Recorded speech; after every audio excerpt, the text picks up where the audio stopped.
President, Commander-in-Chief of the Armed Forces of the Federal Republic of Nigeria, Muhammadu Buhari. Mr. President, sir.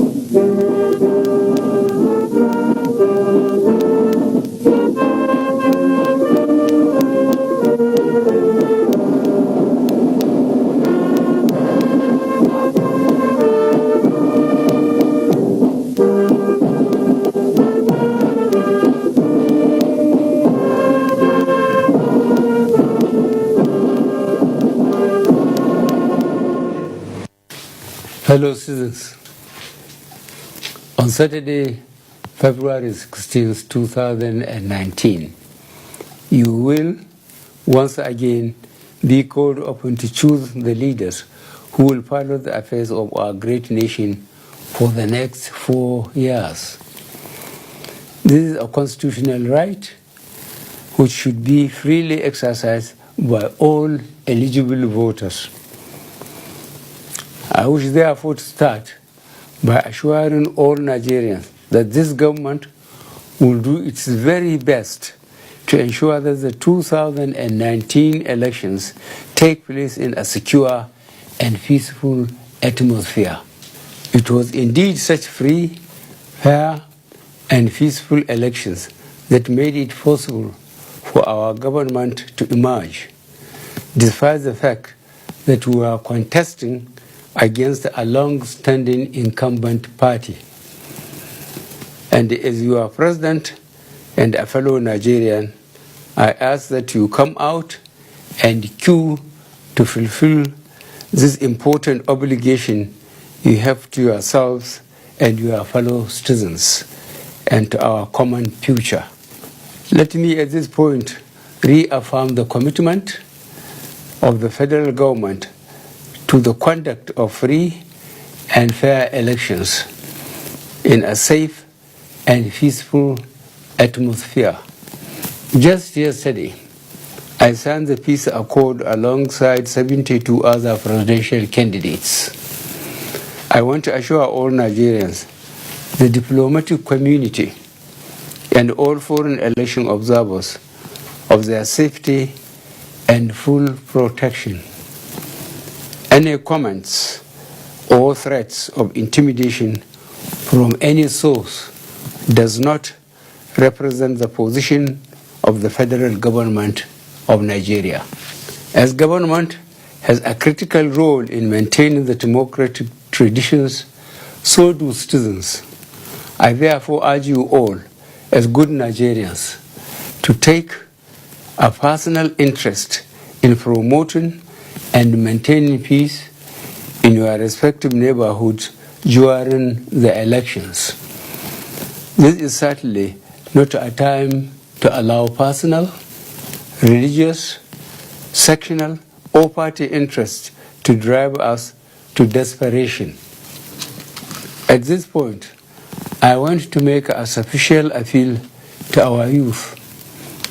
Do not allow yourselves to be used to cause violence and destruction. The people who want to incite you are those preparing the ground for discrediting the elections. Having lost the argument, they fear losing the elections. When you elected me in 2015, it was essentially in consequence of my promise of change. We committed ourselves to improving security across the country, putting the economy on a sound footing and tackling rampant corruption, which had in many ways become a serious drawback to national development. Our government spent the last 3 years and 9 months striving faithfully to keep this promise, in spite of very serious revenue shortages caused mainly by a sharp drop in the international oil prices and an unexpected rise in the vandalization of oil installations, which massively have now been curtailed. We nevertheless pressed on in our quest to diversify the economy, create jobs, reduce commodity prices, and generally improve the standard of living among our people. The damage that insecurity and corruption have done over time to our collective livelihood is incalculable. However, it is pleasing to note that our frontal attack on these twin evils is gaining momentum and bringing about visible progress. The recovery of the economy from recession is complete, and Nigeria is back on the path of steady growth. The key to creating more jobs lies in accelerating this momentum of economic growth. Happily, we have succeeded in making the fundamental changes necessary for this acceleration, and we are now beginning to see the efforts bearing fruit.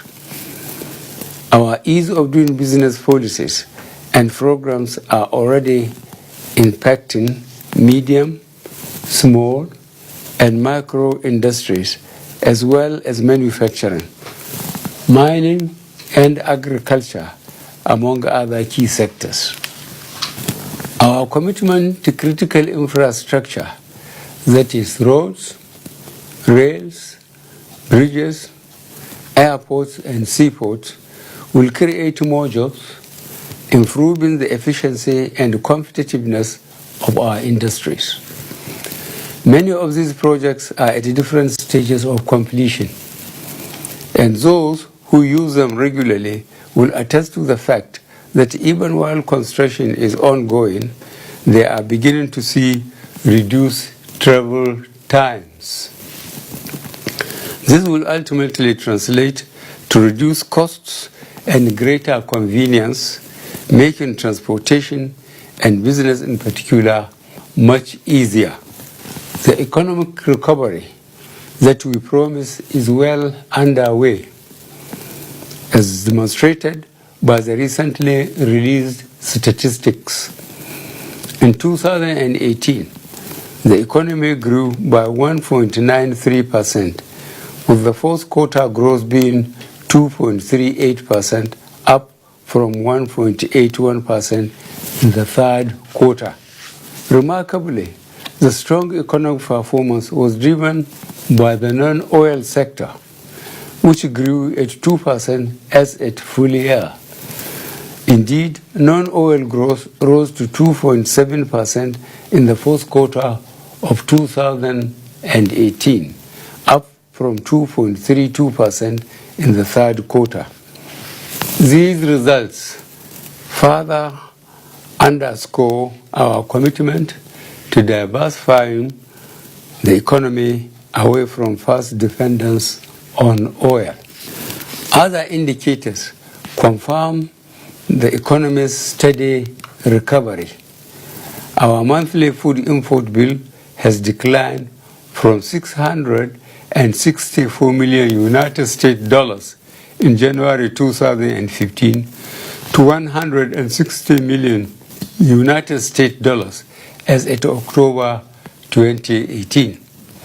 Inflation fell from 18.72% in January 2017 to 11.44% in December 2018.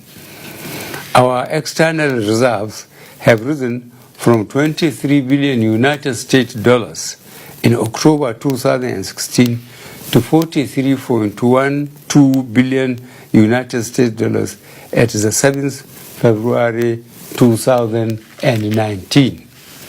Now that recession is well behind us, our next task is to redouble our efforts, accelerate the growth, and use it to create even more jobs for our people. The Executive Order number 5 and number 7, issued by me and the recently approved National Infrastructure Maintenance Policy demonstrate our commitment to accelerate job creation and infrastructure development.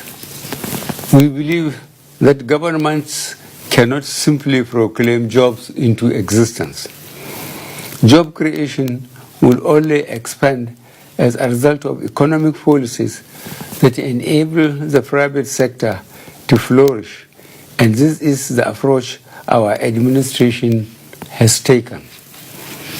The Executive Order Number 5, which promotes Nigerian content in contracts as well as science, engineering, and technology, will preserve and prioritize job creation for our citizens. Executive Order Number 7 on the Road Infrastructure Development and Refurbishment Investment Tax Credit Scheme seeks to mobilize private capital and capacity for infrastructure development. It responds to the demands of manufacturers and industrial complexes who wish to construct access roads without waiting for government, so long as they are allowed to recover the cost from taxes they would have paid to government. We expect that this approach will boost industrial expansion and rural development, consequently creating more jobs for our people. Similarly, our recently issued maintenance policy targets artisans, carpenters, welders, tailors, painters, bricklayers, electricians, plumbers, landscapers, and many more ordinary Nigerians at the base of our economic pyramid who will get regular and large-scale opportunities to improve themselves. It is an economic solution that also brings the relevant artisans and professionals into long-term sustainable employment to maintain our schools, courtrooms, hospitals, police stations, federal secretariats, and other public buildings.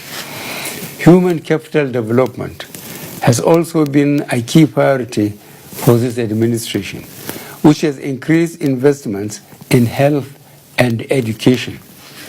Innovative measures have been introduced to complement the traditional budgetary allocation to the relevant ministries. For instance, Nigerian Sovereign Investment Authority has invested 21 million United States dollars in 3 health care projects as a public-private partnership with 3 federal medical institutions.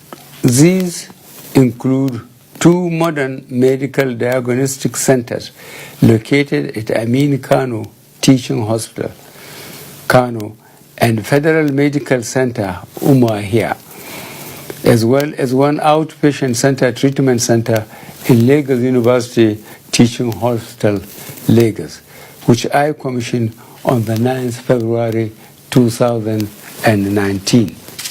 Of course, our radical commitment to developing critical infrastructure is the foundation upon which we will deliver an all-embracing national prosperity and a shared commonwealth. There is no country that aspires to greatness without spending massively on its critical infrastructure, rather than the discredited policy of stomach infrastructure, which could only benefit a few for a little while. We are focused on real infrastructural development for the growth of our economy and the long-term benefit of all Nigerians. When we voted for our message of change, you invited us to assume office and depart from that bad and most regrettable choice.